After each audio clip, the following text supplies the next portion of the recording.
अगर वास्तव में अपराध खत्म करना है तो आपको वैदिक शिक्षा लागू करना पड़ेगा। सबसे पहले ये जो 16 संस्कार विधि है महर्षि दयानंद ने लिखा है, इसको प्राइमरी के सिलेबस में लागू करिए। प्राइमरी के सिलेबस में विदेशी किताब बंद करिए, विदेशी लेखकों को बंद करिए, विदेशियों के बारे में पढ़ाना बंद करिए, विदेशी नाम हटाइए, विदेशी निशान हटाइए, विदेशी परंपरा हटाइए, उसका भारतीकरण करिए। 16 संस्कार पढ़ाइए प्राइमरी के सिलेबस में, जिससे टीचर को भी पता होगा, बच्चों को भी पता होगा, माता पिता होमवर्क कराएंगे उनको भी पता होगा। 16 संस्कार को जन जन पहुंचाना जरूरी है, महर्षि दयानंद की इस पुस्तक को।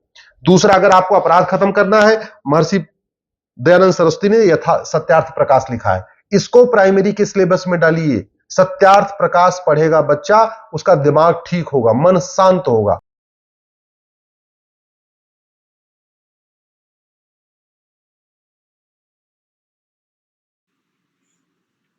ओम।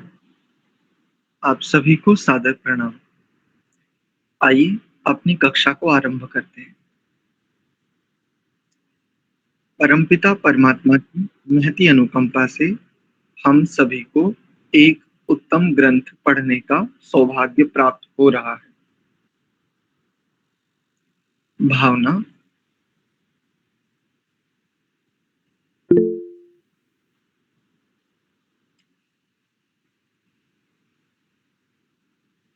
हम सभी जीवों के सदैव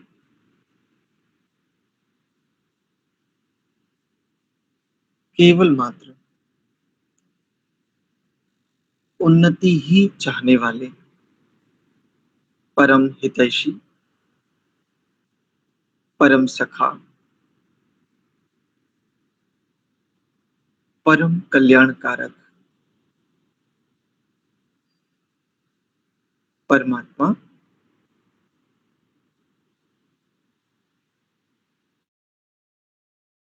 जो कभी भी किसी से भी कहीं भी ना द्वेष रखते हैं, न राग रखते हैं और न ही किसी के प्रति उपेक्षित हैं, अपितु सदैव सत्य न्यायपूर्वक अपने नित्य शुद्ध स्वभाव से हम सभी जीवों के निश्चित सखा हैं। ऐसे परम हितैषी के लिए भीतर में बड़ा शुद्ध, पवित्र, श्रद्धायुक्त भाव, मंत्र पाठ। ओम।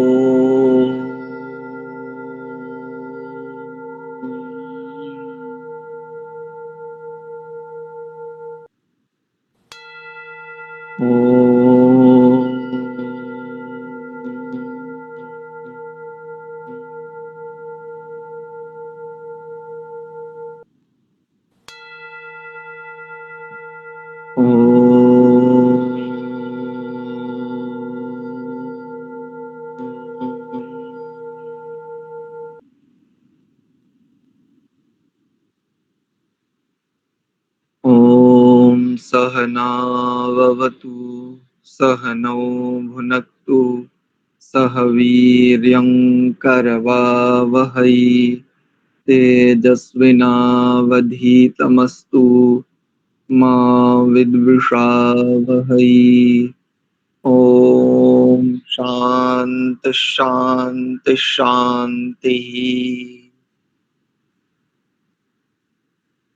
ओम। आप सभी का पुनश्च हार्दिक स्वागत एवं अभिनंदन। संस्कार विधि स्वाध्याय की इस कक्षा हम शांतिकरणम नामक प्रकरण पर विचार कर रहे हैं। कल की कक्षा तक हमने इस प्रकरण के तृतीय मंत्र का स्वाध्याय किया था। आज हम चतुर्थ मंत्र का स्वाध्याय करेंगे। बड़ा ही उत्तम,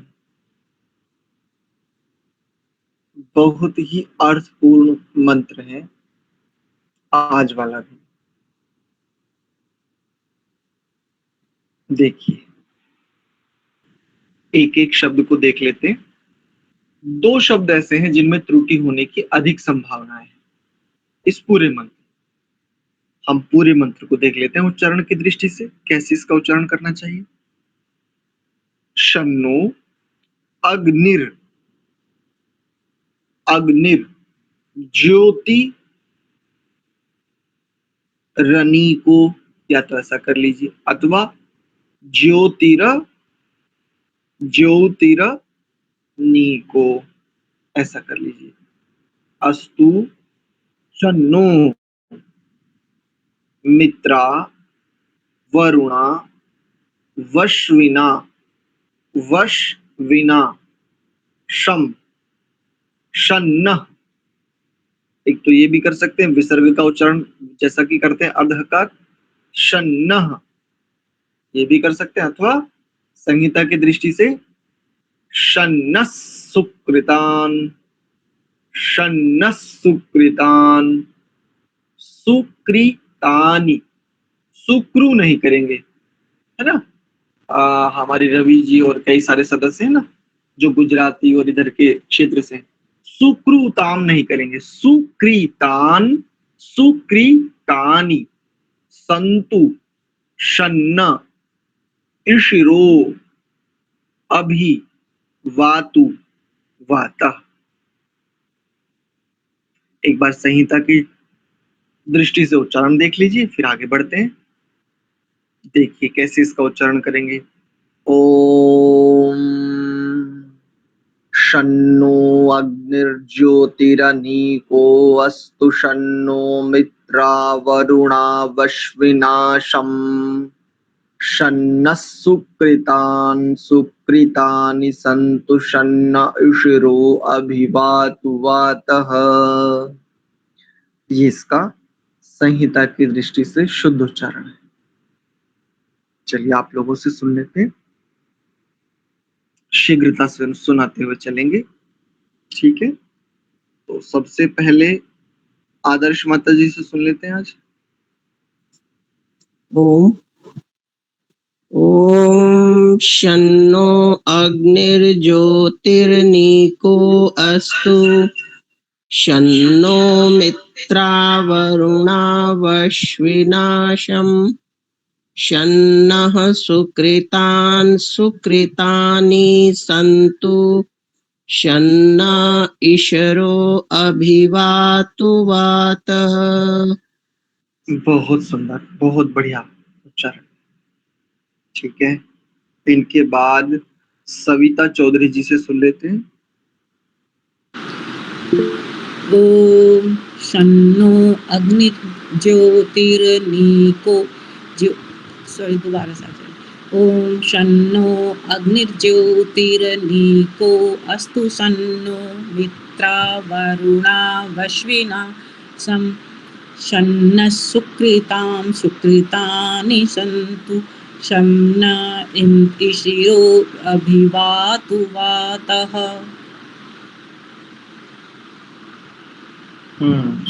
बहुत बढ़िया, अच्छा उच्चारण। ओम शन्नो अग्निर्ज्योतिर्नीको अस्तु शन्नो मित्रा वरुणा वश्विनाशम शन्नो सुकृतां सुकृतानि सन्तु शन्नो इशिरो अभिवातु वातः।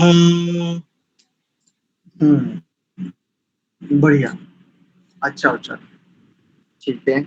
दीप्ति गुप्ता जी से सुन लेते हैं। ओम शन्नो अग्निर्ज्योतिर्नीको अस्तु शन्नो मित्रा वरुणा वश्विनाशम शन्नः सुकृतान् सुकृतानि सन्तु शन्न इशिरो अभिवातु वातः। बहुत अच्छा उच्चारण। एक स्थान पर थोड़ा सा ध्यान देंगे तो आपका उच्चारण और अच्छा हो जाएगा। केवल एक स्थान पर जब आप करते हैं ना शन्नो अग्निर्ज्योतिर्नीको, ज्योतिर न करके क्या करेंगे, ज्योतिर ज्योतिरनीको जी, ज्योतिरनीको। दोनों दीर्घ है। नीको दीर्घ का उच्चारण लगभग 2 सेकंड में करना है। जी। बहुत बढ़िया। दिगंबर जी से सुनते हैं। जी आचार्य जी। ओम शन्नो अग्निर्ज्योतिरनिको अस्तु शन्नो मित्रावरुणा वश्विना शम शन्ना सुकृतान् सुकृतानि सन्तु शन्ना इशिरो अभिवातु वात। बहुत बढ़िया, अच्छा उच्चारण। वैसे गंभीरता से अगर कहें तो आपके उच्चारण में अभी भी 3 त्रुटियां हैं। जी। एक तो णकार की, आप णकार को नकार बोल रहे हैं। उच्चारण बहुत अच्छा है। एक तो णकार को नकार बोल रहे हैं, एक बार। और दूसरा, जब अंतिम अक्षर होता है तो उसको दीर्घ करना होता है। वातः ऐसा नहीं करेंगे, वातः ऐसा। जी। छंद शास्त्र का एक सूत्र हम प्रायः कहा करते हैं, तो उसके आधार पर मंत्र के प्रथम पंक्ति हो अथवा अंतिम पंक्ति, उसके सबसे अंतिम अक्षर को दीर्घ हो जाता, भले ही वह ह्रस्व भी क्यों ना हो। जी आचार्य जी। चलिए आगे चलते हैं। दीप्तिका माता जी सुनते हैं। ओम नमस्ते आचार्य जी। ओम शन्नो अग्निर्ज्योतिरनिको अस्तु शन्नो मित्रा वरुणा वश्विना शन्नो शिकृतानि सन्तु शन्नो ईशिरो अभिवतु वातः।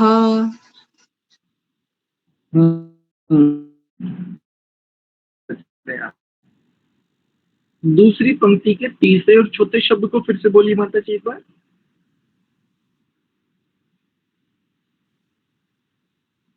दूसरी पंक्ति के तीसरे और चौथे शब्द को शन्नः के बाद बोलिए। हाँ, सुकृतानि सन्तु। बस अब ठीक है। पहली बार में मुझे ऐसा लगा जैसे आपने सु ना बोल करके सकृतान ऐसा बोला। ठीक, बहुत बढ़िया। जी जी जी। बहुत सुंदर प्रयास। कमला माता जी से सुन लेते हैं। कमला हर्ष जी। ओम ओम नमस्ते आचार्य जी।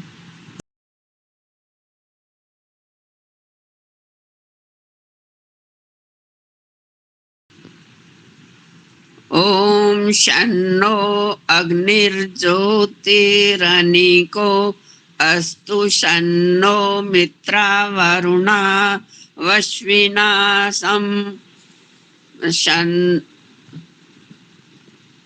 शन्नः सुकृतानि सन्तु शन्ना ईशरो अभिवातु वातः। बढ़िया, अच्छा उच्चारण। एक स्थान पर देखो ना, दूसरी पंक्ति का तीसरा शब्द सुकृतान, अनुस्वार भी तो है। सुकृता थोड़ी बोलेंगे उसको। उसके ऊपर एक अंक बिंदु भी लगा जिसको अनुस्वार कहते हैं। सुकृतान ऐसा करेंगे। ठीक है माता जी। सुकृतान, वो मैंने समझा डंडा है ऊपर। इनके बाद कंचन वैद्य की आईडी से कोई जुड़े हुए हैं, आप बोलेंगे। जय श्री राम सर। जी जय श्री राम। ओम शन्नो अग्निर्ज्योतिरनीको अस्तु शन्नो मित्रा वरुणा वश्विना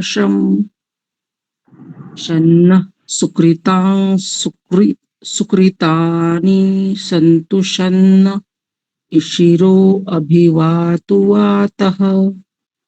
अरे वाह, बड़ा अच्छा उच्चारण किया आपने, बहुत सुंदर। चलिए प्रथम बार में इतना बढ़िया उच्चारण। बहुत बढ़िया। ठीक है, कनिका माता जी से सुनते हैं। कनिका अरोड़ा जी। हाँ जी। ॐ शन्नो अग्निर्ज्योतिरनीको अस्तु शन्नो मित्रावरुणा वश्विनाशम शन्नः सुकृतां सुकृतानि सन्तु शन्ना इशिरो अभिवातु वातः।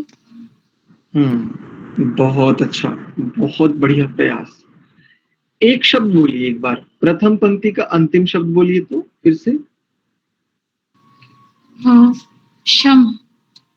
हाँ, पहले कुछ और उच्चारण मुझे लगा, ऐसा मुझे लगा। ठीक है, चलिए। पहले शायद क्षमा बोला होगा, क्षमा भूल गया था। कोई बात नहीं। इनके बाद मांगेराम जी से सुन लेते हैं। अनुकूलता है मांगेराम जी? ॐ शन्नो अग्निर्ज्योतिरनिको अस्तु शन्नो मित्रावरुणावश्विनाशं शन्नः सुकृतां सुकृतानि सन्तु शन्ना ईशिरो अभिवातु वातः। बढ़िया, अच्छा उच्चारण है आपका भी। इनके बाद गौरव जी से सुन लेते हैं।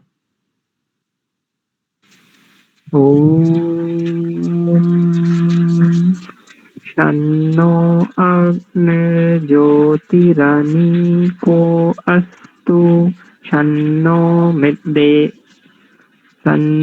मित्रावरुणा वश्विनाशं शन्नः सुकृतानि सन्तु शन्ना ईशिरो अभिवातु वातः। बहुत बढ़िया, बहुत ही सुंदर प्रयास, बड़ा सधा हुआ उच्चारण। चलिए, सुंदरा माता जी, अनुकूलता है जी? ओम शन्नो अग्निर्ज्योतिर्ज्योतिरग्निको अस्तु शन्नो मित्रवरुणा वश्विनाशं शन्नः सुकृतानि सन्तु शन्नः ईशिरो अभिवातु वातः। बहुत बढ़िया, बहुत अच्छा उच्चारण।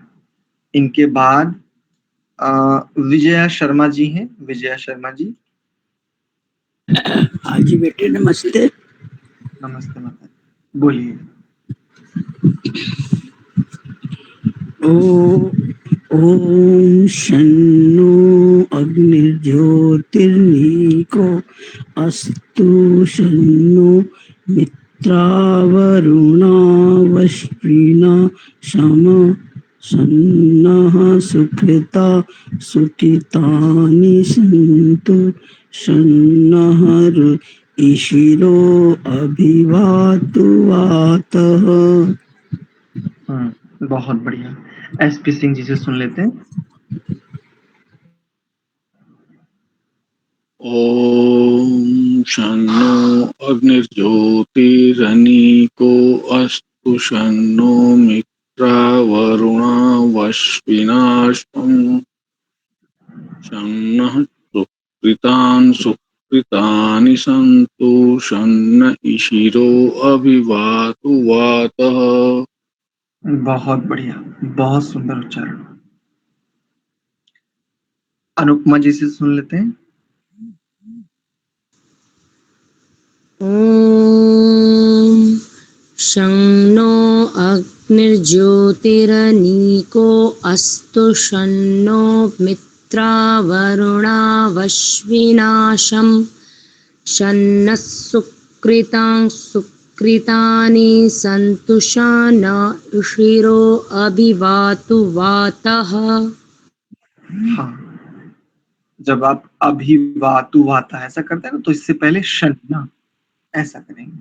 शन्ना शन्ना ईशिरो अभिवातु वातः, ये उच्चारण है। ठीक है, रामपाल जी बोलेंगे। जी आचार्य। ओम शन्नो ओम शन्नो ज्योतिर्निको अस्तु शन्नो मित्रावरुणावशनाशम् सन्नः सुकृतानि सन्तु सन्न ईशिरो अभिवातु वातः। बहुत बढ़िया। हाँ अनुपमा जी, आपने शन्न इसमें एक त्रुटि की थी, शन्न बाकी ठीक था। ईशिरो से पहले जो शन्न शब्द है इसमें एक त्रुटि हुई थी, उसको शन्न ईशिरो ऐसा करेंगे। चलिए, इनके अतिरिक्त कोई ऐसे तो नहीं है जो बच गए हैं और जो मेरी दृष्टि से छूट गए हैं? अच्छा, नंदन जी संभवतः बच गए हैं। नंदन जी बोलिए। जी आचार्य। ओम सन्नो अग्निर्ज्योतिरनुको अस्तु सन्नो मित्रावरुणावश्विनासं सन्नः सुकृतानि सन्तु सन्न इशिरो अभिवातु वातः। बहुत बढ़िया, बड़ा अच्छा उच्चारण। बस एक स्थान पर ध्यान दीजिए, थोड़ा सा मूर्धन्य शकार पर काम कीजिए। टावर्ग के प्रत्येक अक्षर के साथ मूर्धन्य शकार को बोलेंगे ना तो उच्चारण ठीक हो जाएगा। जैसे ट श ठ श ड श ढ श इत्यादि। ठीक है, चलिए आइए इसके भाष्य को देखते हैं, ये मंत्र क्या कहता है। इसमें प्रायः करके पूरे शांतिकरणम में कुछ मंत्रों को छोड़ करके दो शब्द आपको प्रायः मिलेंगे, शम और नह। शम का अर्थ होता है कल्याणकारक और नह का अर्थ होता है हमारे लिए। नह को अगर खोलेंगे इसको तो नह के लिए एक और शब्द है संस्कृत में, अस्माकम, हम सभी के लिए, ऐसा। देखिए, ज्योतिर अनीकः, ज्योति ही अनीकः, ज्योति ही जिसका सामर्थ्य है, ऐसा। अग्नि ही जो अग्नि है, नह हम सब के लिए, शम अस्तु वह कल्याणकारी हो, ज्योति ही जिसका सामर्थ्य है, जो है ही ज्योति स्वरूप, ऐसा जो अग्नि है वो हमारे लिए कल्याणकारी। अब प्रथम दृष्टया देखने में ऐसा लगता है शायद परमात्मा के लिए बात कही जा रही है, लेकिन मंत्र को आगे देखेंगे आपको स्पष्ट हो जाएगा। आगे कहा मित्रा वरुणौ, प्राण और अपान। वैसे मित्र शब्द परमात्मा का भी और वरुण शब्द भी परमात्मा का है, लेकिन परमात्मा का होते हुए भी प्रकरण देखना होता है। ऋग्वेद के 7वें मंडल के 35वें सूक्त का चौथा मंत्र है ये। तो वहां पर इस मंडल के सूक्त का प्रकरण देखेंगे तो हमें स्पष्ट हो जाएगा। देवतादि प्रतिपाद्य विषय जिसे कहते हैं। तो कहा मित्रा वरुणो, प्राण और अपान, नहशम हमारे लिए सुखकारी हो, हमें कल्याण को देने वाले हो। अच्छा, प्राण कल्याण को देने वाले हो, ये बात तो फिर भी समझ में आती, मोटा मोटा एक प्रकार से। लेकिन अपान भी हमारे लिए, जो अपान नामक प्राण है, ये भी हमें कल्याण को देने वाला, ये बात थोड़ी सी हजम नहीं होती। किसी को यदि स्पष्ट होती है तो मुझे बताएं, किसी को, आप में से कोई भी अगर इस बात को स्पष्ट करना चाहे, करेंगे? आचार्य, हमने सुना है कि अपान जो वायु रहती है वो भी मलों को निष्कासित करने का कार्य करती है, और अपान परमात्मा को भी कहा जाता है, लेकिन अभी प्रकरण के अनुसार वायु को ले सकते हैं। बिल्कुल ठीक, बहुत सुंदर और बड़ा सरल सहज उत्तर, बिल्कुल सही बात है। हमारे इस देह में, जिस देह में वर्तमान में हम सब विद्यमान हैं, इस देह से जितने भी निष्कासन कार्य होते हैं ना, जितने भी निष्कासन कार्य होते हैं, वो सब अपान वायु के कारण ही होते हैं, अपान नामक प्राण के कारण ही होते हैं। जितने भी लेकर के आपके सर से जो कुछ निकलता ना, कभी कभी जैसे आप ऐसे अंगूठी से अंगुली से ऐसे करते हैं तो आपके अंगूठी अंगुली के नाखून में थोड़ा सा कुछ भर के आता है, लेकर के वहां से और आपके पैर के नाखून तक जो कुछ भी निष्कासित होता है वो सब इसी अपान नामक प्राण का कार्य है। और यदि प्राण गड़बड़ होता है ना, प्राण मुख्य प्राण जिसको जीवनी शक्ति भी कहते हैं, तो फिर सारे प्राण गड़बड़ा जाते हैं। अगर प्राण ठीक है तो सारे प्राण लगभग ठीक काम करेंगे सामान्यतः। लेकिन कई बार ऐसा होता है कि प्राण तो सामान्य है लेकिन अपान बिगड़ गया। कैसे? जी, पेट साफ नहीं होता, गैस रहती है जी, एसिडिटी बनी रहती है, खट्टी डकारे आती हैं, अनेकों प्रकार की बातें, अनेकों प्रकार की। और सर तो इतना दर्द रहता है, सर में तो पूछो ही मत, हमेशा सर भारी रहता है, हमेशा शरीर में यहाँ दर्द है, यहाँ दर्द है, यहाँ दर्द है, इत्यादि इत्यादि। मुख्य भागीदारी यहाँ पर अपान नामक प्राण के बिगड़ने से होती है। शुद्ध कैसे करें, ये कल्याणकारी कैसे हो? तो प्राण को दो प्रकार से निर्मल किया जाता है। जिसे प्राण को वश में करना कहते हैं ना, वस्तुतः प्राण को निर्मल करना होता है। इसके लिए दूसरी दृष्टि से ऐसा भी दो तरीके हैं इसके। एक तो तरीका है भोजन, आहार और विहार। आहार विहार अन्नम वै प्राणः। ब्राह्मण ग्रंथों में अनेकों स्थलों पर स्पष्टता से कहा है अन्नम वै प्राणः, अन्न ही प्राण बनते हैं, प्राण वै अन्नम इति, ऐसा भी कह देते हैं। तो सबसे पहले तो हमारा आहार विहार ऐसा हो जिससे प्राण पुष्ट हो, प्राण दुर्बल ना हो। और दूसरा सबसे उत्तम उपाय है, अन्न के बाद सबसे महत्वपूर्ण भूमिका अन्न की है। केवल एक बात आपने सुनी होगी, जैसा खाओगे अन्न वैसा होगा मन। लेकिन केवल मन के साथ ही नहीं है, प्राण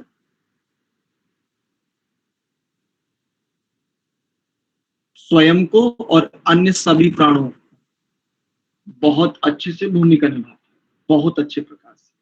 और यदि प्राण को साध लिया तो बाकी के 9 जो बच गए ना, अपान व्यान समान नाग कूर्म कृकल धनंजय देवदत्त आदि, वो सब सध जाएंगे। एक को साध लीजिए, एक सधे तो एक साधने से सब सध जाते, ऐसा। तो दूसरा है प्राणायाम, ठीक विधि से और ठीक समय पर। आजकल एक और समस्या शुरू हो गई है, छोटे बच्चों को प्राणायाम कराए जा रहे हैं और अनेकों प्रकार के रोगियों को भी प्राणायाम कराए जा रहे हैं। और इसमें एक और समस्या है जो बहुत अधिक, हाँ, आप में से किसी ने अनम्यूट कर लिया है, कृपया म्यूट कर लीजिए। गुरुजी मैं बोल रहा था एक बार जी, ये प्राण तो पहले से ही मैं तत्व के बाद बना हुआ ना मन, तो फिर दोबारा मन कैसे बनता है अन्न से? महातत्व के बाद क्या बना था? ये जो मन बना हुआ प्रकृति में पहले से ही जी, फिर ये अन्न से मन कैसे बनता है? अन्न से मन कैसे बनता है? हाँ, ये पहले ही है ना, ये तो प्रकृति से बना हुआ है। मैं तत्व के बाद अहंकार और फिर मन बनता है। ठीक है, ठीक है। ये प्रभाव की दृष्टि से यहाँ पर जो कहा है ना, ये प्रभाव की दृष्टि से। यहाँ पर मन बनने का तात्पर्य निर्माण नहीं है, यहाँ पर मन बनने का तात्पर्य है पुष्टि से।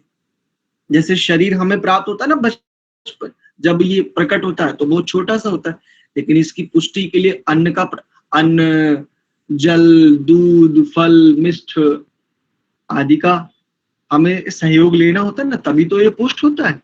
तो शरीर बनता है। बनने को तो कोई कहे भाई शरीर तो तभी बन गया जब माँ के गर्भ में था, और जब माँ के गर्भ से बाहर प्रकट हुआ तब भी बना हुआ प्रकट हुआ। तो अब ये शरीर बनने की बात क्या है? तो पुष्ट होना यहाँ पर है। ठीक है, आगे देखो, अश्विनौ शम। अश्विनौ शब्द का यहाँ पर ऐसा वो अर्थ करते हैं कि अश्विनों का मतलब 2 अश्विनी कुमार, ऐसा भी अर्थ करते हैं कई सारी पौराणिक परंपराएं में भी, और आचार्य सायण को उठा करके देखेंगे तो वहां पर भी वो भी अनेकों स्थानों पर ऐसे ही अर्थ करते हुए मिलते हैं।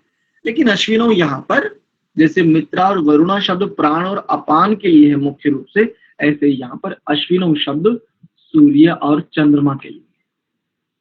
प्रकाशक और प्रकाश, सूर्य प्रकाशक है और चंद्रमा प्रकाश है। और इसको भी हमने पिछले मंत्र में देखा था, सूर्य की किरणें यदि सीधे पृथ्वी पर आ जाएं, ओजोन नामक जो परत है, सीधी सीधी मोटी मोटी बात करें तो वैज्ञानिक लोग इसको बड़े गंभीरता से परिभाषित करते हैं। सूर्य से निकलने वाली किरणें, पहले तो इसी को वो बहुत डीपली समझाते हैं और उसके बाद कैसे कैसे हमारी पृथ्वी तक पहुंचती है, इसके लिए वो एक बहुत बढ़िया थ्योरी का प्रयोग करते हैं। लेकिन हम सीधा सीधा पकड़ें, सीधा सीधा समझने का प्रयास करते हैं।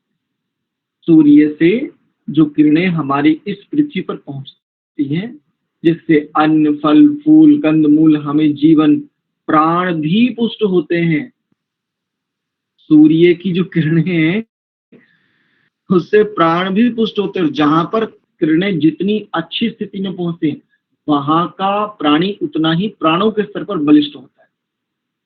यह है प्रकाश।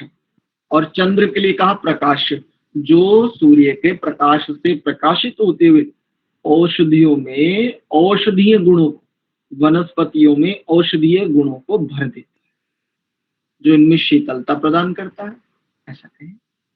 ये दोनों हमारे लिए सुखकारी। आगे कहा सुकृताम, सुकृत कर्म करने का ही स्वभाव है जिनका, उन्हें कहेंगे सुकृताम। और सुकृत के लिए कहें तो सुभूषित कर्म, संस्कार विधि की दृष्टि से देखें तो संस्कारित कर्म, संस्कारित कर्म को सुकृतानि कहेंगे। तो संस्कारित कर्म करने का स्वभाव है जिनका, उनके सुकृतानि उत्तम कर्म न हमारे लिए शम कल्याणकारी सुख देने वाले संतु हों।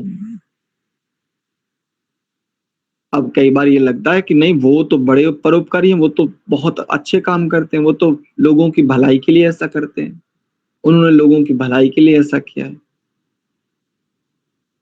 वो तो बड़े दयालु व्यक्ति हैं। ऐसी ऐसी अनेकों प्रकार की बातें।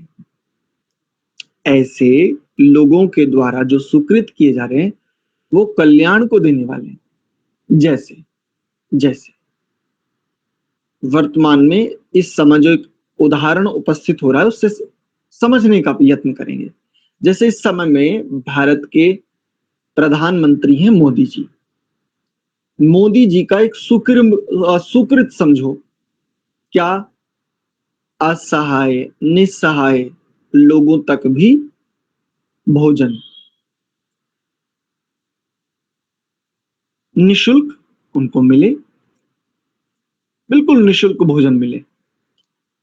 और ये उनका सुकृत है, उन्होंने ये देखा जाना। लेकिन जो असहाय हैं, जो वास्तव में निस्सहाय हैं, वो तो इसका लाभ ले ही रहे हैं।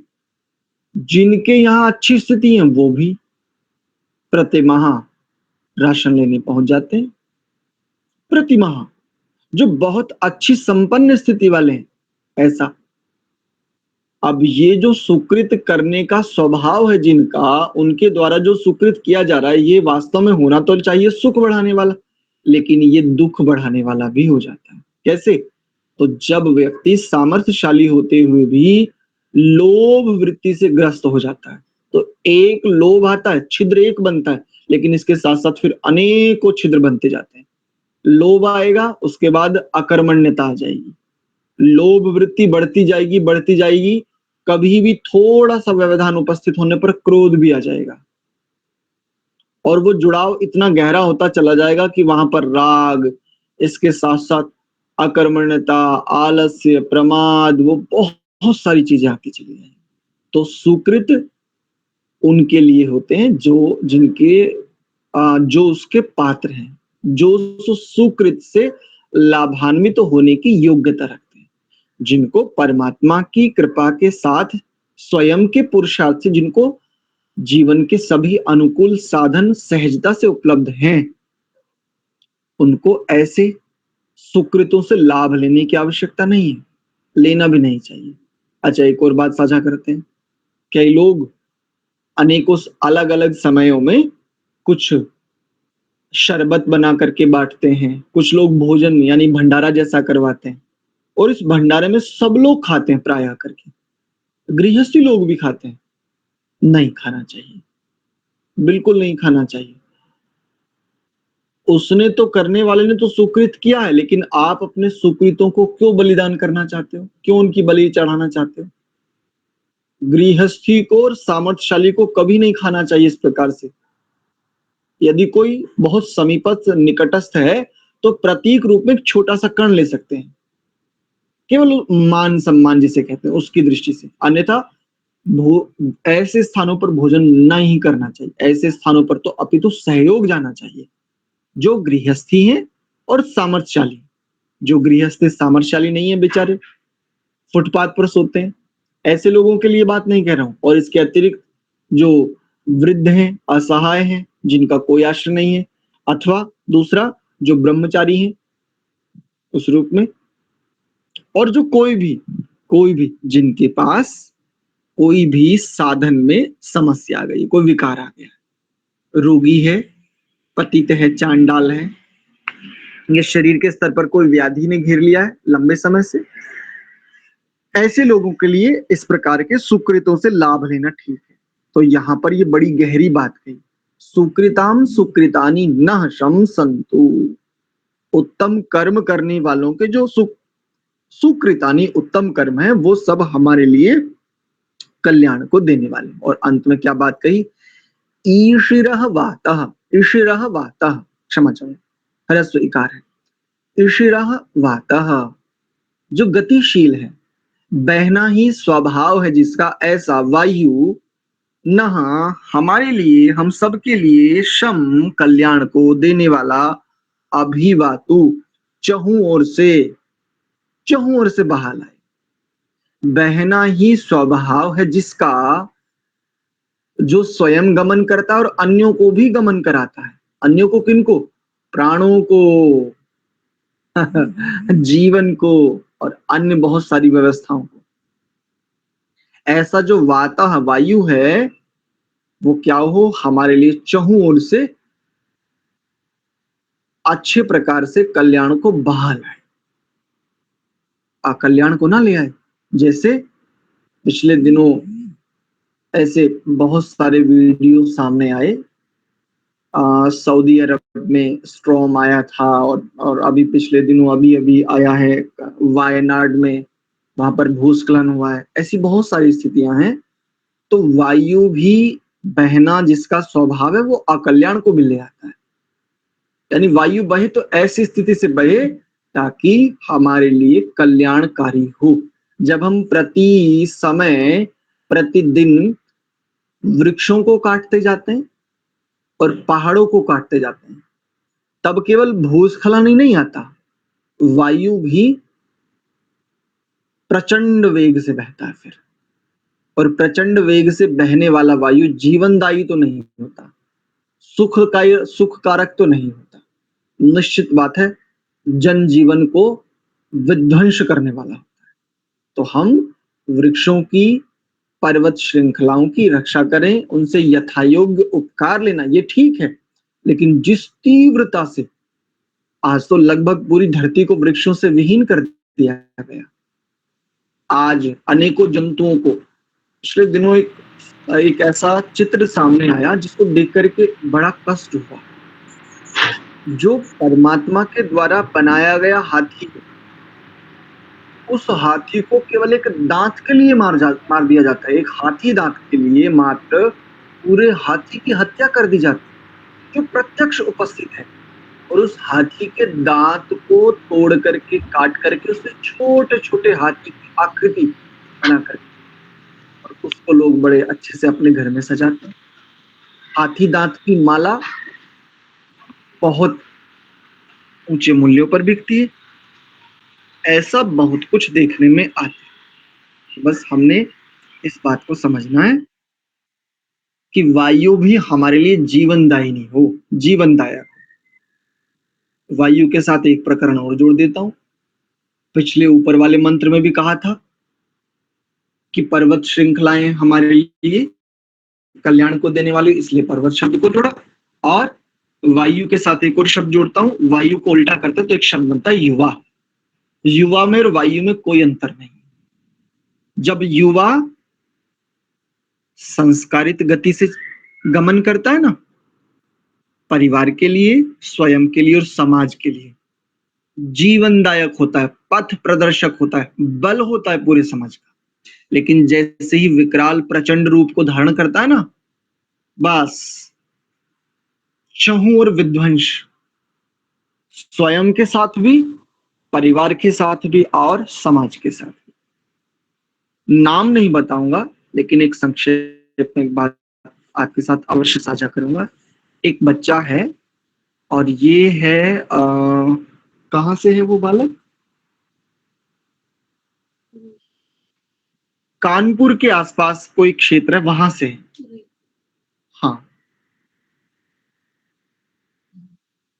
पिछले 8 वर्ष से इस समय उस बालक की आयु 30 वर्ष के आसपास। पिछले 8 वर्षों से उसके साथ जो हो रहा है ना, जिस गति से वो बह रहा है, आज उसकी बहन भी उसे खतरनाक समझती है। उसकी मातृ जाया उसे खतरनाक समझती है। और कितना खतरनाक समझती है कि रात्रि में उससे लगभग 2-3 घंटे तक वार्ता हुई इस बच्चे से। उसने कहा ये ऐसा है तो हूं हम आपस में, और इकलौता बच्चा है अपने परिवार में, इकलौता। एक ही उसकी बहन है और वो एक ही भाई। पिताजी का इनके देहांत हो गया, माता जी हैं केवल। तो युवा भी जब इस प्रकार से उसकी बाधित हो जाती है ना, तब वो स्वयं के लिए तो विध्वंसकारी हो ही जाता है, परिवार और समाज के लिए भी विध्वंसकारी हो जाता है। इसलिए ईशिरा जो गतिशील हैं, जो भी पदार्थ गतिशील हैं, यहाँ पर वाता वायु के लिए स्पेशली कहा गया, स्पष्ट रूप से कहा गया मुख्यता से, लेकिन जो भी गतिशील पदार्थ हैं वो सब हमें कल्याण को देने वाले होवे, अर्थात हम समझे गति के संग बहना और गति के विरुद्ध बहना, गमन करना, चलना, बस इनमें कोई बहुत बड़ा भेद नहीं है। थोड़ा सा स्नेह व्यक्ति को बहुत बड़ी समस्या से निकाल लेता है, और थोड़ा सा। और स्नेह दूसरों को वही दे सकते हैं जो स्वयं के साथ स्नेह रखते हैं, जो स्वयं से स्नेह करते हों, जो स्वयं के लिए कल्याणकारी हो गए हों, स्वयं के कल्याण के विषय में भली भांति चहुं दिशाओं से अभी उपसर्ग पूर्वक, अगर कहीं परि उपसर्ग पूर्वक विचार कर पाते हैं, देख पाते हैं, जान पाते हैं, समझ पाते हैं, वही अन्यों के लिए कल्याणकारी हो सकते हैं।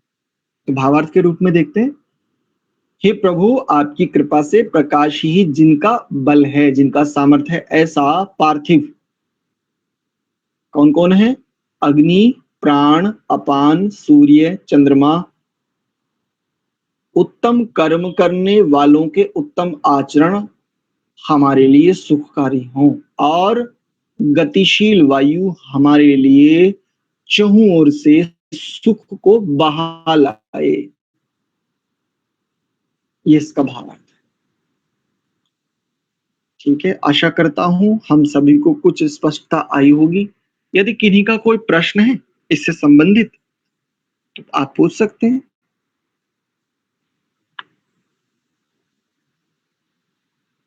अच्छा जी, नहीं?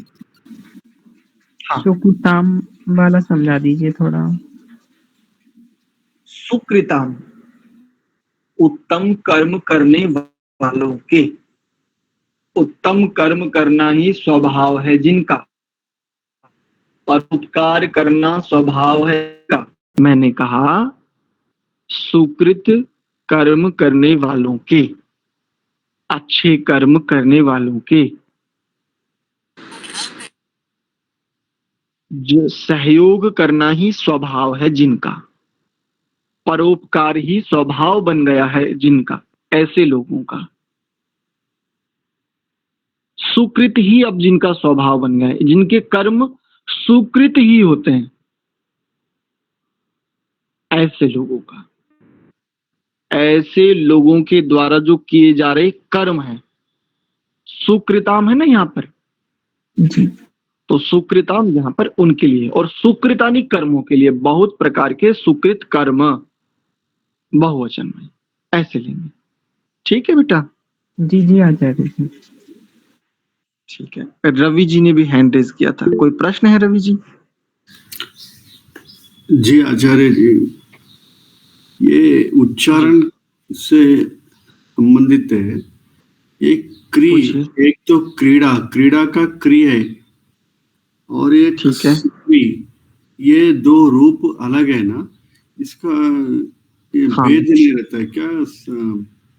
वो उसको भी क्री बोल रहे हैं, इसको भी क्री बोल रहे हैं। हाँ, इसलिए मुझे समझ आया। हाँ जी, उसमें ककार आधा है, रेफ आधा, और उसके साथ दीर्घ ईकार जुड़ गया है, तब जाकर के वो क्रीड़ा बना है। जैसे एक शब्द है क्रम, अब क्रम में क्रम जो शब्द है इसमें ई लगा दो दीर्घिकार तो हो जाता है क्रीम।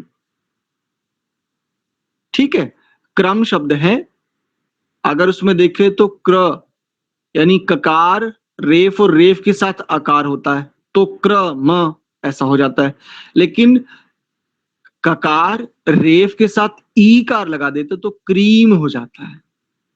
ये तो ये है। और यहाँ पर जो क्री है सुकृतान, यहाँ पर ककार में रीकार जुड़ गया जिससे ऋषि शब्द बनता है, आ ई उ री, ये वाला, इसलिए ये सुक्री। इस प्रकार से बात पकड़ में आई? जी, एक रस्व है, एक दीर्घ है, ऐसा? चलो ऐसा समझ सकते हो, ऐसा समझ लो, थोड़ी देर अपने अपने स्तर पर समझने के लिए ऐसे समझ सकते हो। दूसरा, हाँ, दोनों के अर्थ भिन्न होते हैं। जब ककार के साथ रीकार जोड़ते हैं तब इसका अर्थ भिन्न होता है। रीकार जब किसी अक्षर के साथ जुड़ता है तो वो अर्थ भिन्न अर्थ को देने वाला होता है, और जब रेफ के साथ ईकार करके क्री ऐसा बनता है तो वो एक भिन्न अर्थ को देने वाला होता है। ठीक है जी, एक अनुस्वार मात्र से अर्थ बदल जाते हैं। जैसे आपको एक बात कहते हैं, हमें बड़ा अच्छा लगता है, किसी को भी कुछ भी करते देखते हैं ना तो हमें कष्ट नहीं होता, ना जाने हमें कुछ अलग ही दिखता है वहां पर। जैसे पिछले दिनों हमने एक युवक को शिव स्तोत्र का पाठ करते देखा, बड़ी श्रद्धा से, बड़ी लगन से, निष्ठा से वो उस स्तोत्र का पाठ कर रहा था। लेकिन हमने एक स्थान पर देखा कि उसने तालव्य शकार के स्थान पर दंत सकार का उच्चारण किया। हमने उसे कुछ नहीं कहा, बस सुना, और सुनकर के हमें ये स्पष्ट हुआ कि अच्छा, यहां पर इन्होंने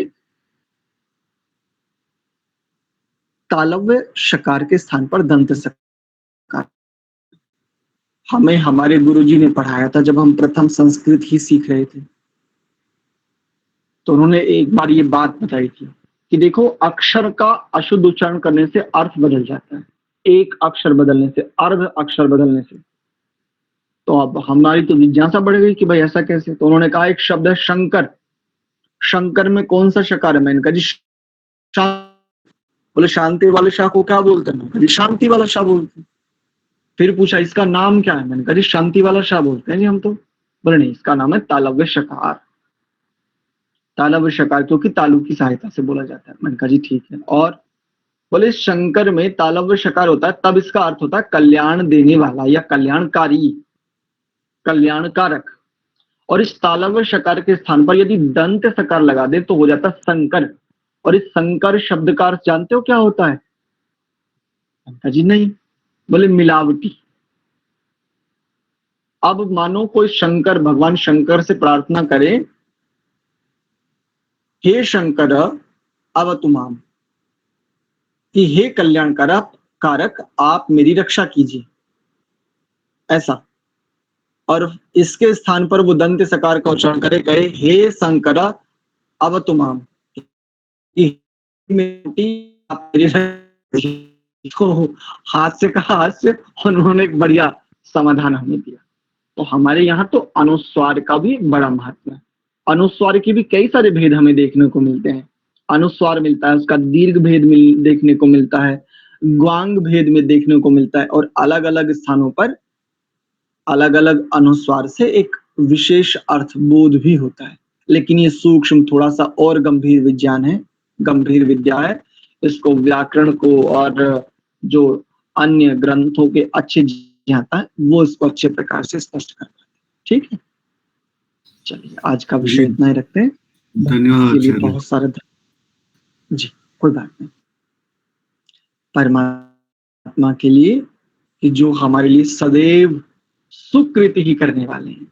परमात्मा सदैव सुकृत करने वाले हैं, और परमात्मा के द्वारा किए जा रहे सुकृतों से लाभान्वित होकर के हम प्रायः आलसी हो जाते हैं। तो सुकृति ही स्वभाव है जिनका, उनके सुकृतों से, उनके शुभ कर्मों से, उत्तम कर्मों से हम लाभान्वित हों, लेकिन आलसी ना हो जावे, प्रमादी ना हो जावे, दोषों में लिप्त ना हो जावे, पतन की ओर न चले जावे। क्योंकि परमात्मा के द्वारा जो सुकृत हैं वो हमारे उत्थान के लिए हैं, कल्याण के लिए हैं, ना कि पतन के लिए। ऐसी हमें समझ, ऐसी स्थिति, ऐसा हमें बोध प्राप्त हो, और उस बोध में हम सदैव बने रहें कि परमात्मा की व्यवस्था में हमें जो भी उत्तम अनुकूलताएं प्राप्त हो रही वो सब परमात्मा का सुकृति ही है, परमात्मा के द्वारा किया गया सुकृति ही है। उससे हम लाभान्वित हो, उन्नति प्राप्त करें, ना कि अवनति। चलिए ऐसे ही सुंदर भावों के साथ, कृतज्ञता के साथ प्रभु को स्मरण कर कक्षा को विराम देते हैं।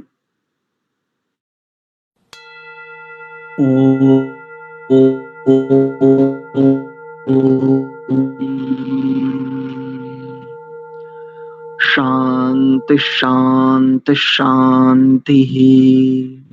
आप सभी को बहुत बहुत धन्यवाद, सादर प्रणाम। सर्वेभ्यो नमः। धन्यवाद बेटे।